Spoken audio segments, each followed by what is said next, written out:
আসসালামু আলাইকুম প্রিয় দর্শক। বাচ্চাদের খাবার রেসিপির আজকের পর্বে থাকছে বাচ্চাদের জন্য হাই প্রোটিন সমৃদ্ধ ডিমের স্যুপের রেসিপি।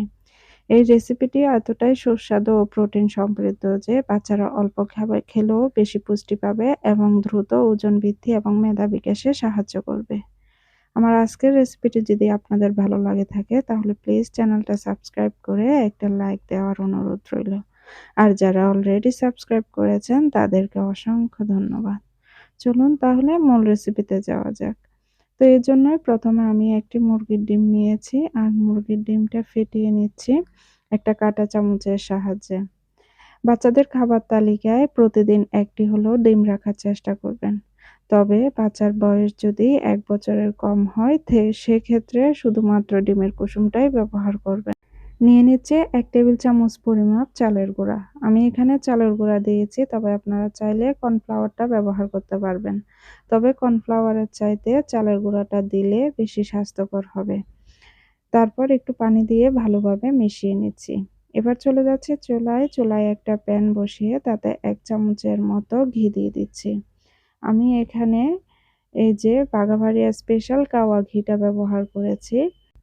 তবে আপনার হাতের কাছে ঘি না থাকলে তাহলে সেক্ষেত্রে বাটার বা সয়াবিন তেল যেটা রয়েছে সেটাও ব্যবহার করতে পারবেন। এবার ঘিটা গলে আসার পর আমি এখানে একটা রসুনকে খুব ভালোভাবে গ্রেট করে নিয়েছি। এবার একটু ঘিয়ের মধ্যে ভেজে দিয়ে দিচ্ছি একটু টমেটো কুচি। এখানে আমি প্রায় অর্ধেকের মতো টমেটো নিয়েছি। তারপর দিয়ে দিচ্ছি এখানে 1/2 কাপ পরিমাপ গাজর কুচি। আর গাজরটাকে আমি গ্রেটারে খুব ভালোভাবে গ্রেট করে নিয়েছি।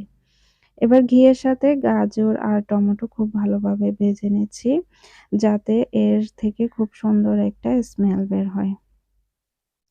অনেকক্ষণ ভাজার পর গাজর থেকে খুব সুন্দর একটা স্মেল বের হয়েছে। এবার এখানে গাজর আর টমেটো সেদ্ধ হওয়ার জন্য দিয়ে দিচ্ছি পানি।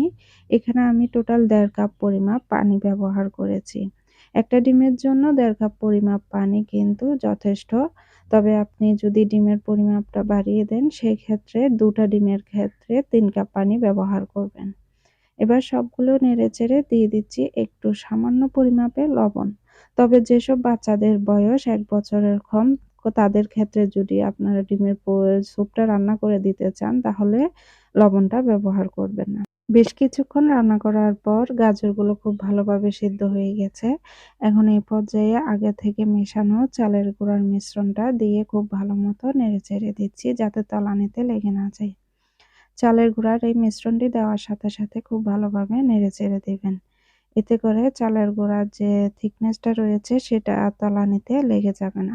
এবার আগে থেকে ফেটিয়ে রাখা ডিমটা খুব ভালোভাবে এখানে দিয়ে দিচ্ছি। আর ডিমটা দেওয়ার আগে একটু নেড়েচেড়ে নিচ্ছি। আর ডিমটা দেওয়ার সাথে সাথে খুব দ্রুত স্প্যাচুলার সাহায্যে নেড়েচেড়ে নিতে হবে। তা না হলে কিন্তু ডিমটা দলা পেকে যাবে। দলা পেকে গেলে এটা শক্ত হয়ে যাবে আর বাবু খেতে পারবে না। তাই ডিম দেওয়ার সাথে সাথে খুব ভালোভাবে ঘন ঘন নেড়েচেড়ে মিশিয়ে নিবেন। তো আমি ডিমটা দেওয়ার পরে খুব ভালোভাবে ঘন ঘন মিশিয়ে নিয়েছি। এবার এটাকে প্রায় ২ মিনিটের মতো আমি আর রান্না করে নিব। তারপর একটু ফ্লেভারের জন্য এখন এখানে দিয়ে দিচ্ছি ধনেপাতা কুচি। ধনেপাতা দেওয়ার পর একটু নেড়েচেড়ে মিশিয়ে নিচ্ছি। এই খাবারটি বাচ্চা থেকে শুরু করে ঘরে যদি বয়স্ক বা বৃদ্ধ অথবা অসুস্থ কোনো লোক থাকে তাকেও কিন্তু এই স্যুপটি রান্না করে খাওয়াতে পারবেন। এই স্যুপটা এতটাই সুস্বাদু যে যে কেউ খেতে পছন্দ করবে। আশা করছি আমার আজকের রেসিপিটি আপনাদের ভালো লেগেছে। ভালো লাগলে প্লিজ চ্যানেলটা সাবস্ক্রাইব করে একটা লাইক দিয়ে দিবেন। সবাই ভালো থাকবেন, সুস্থ থাকবেন। আল্লাহ হাফেজ।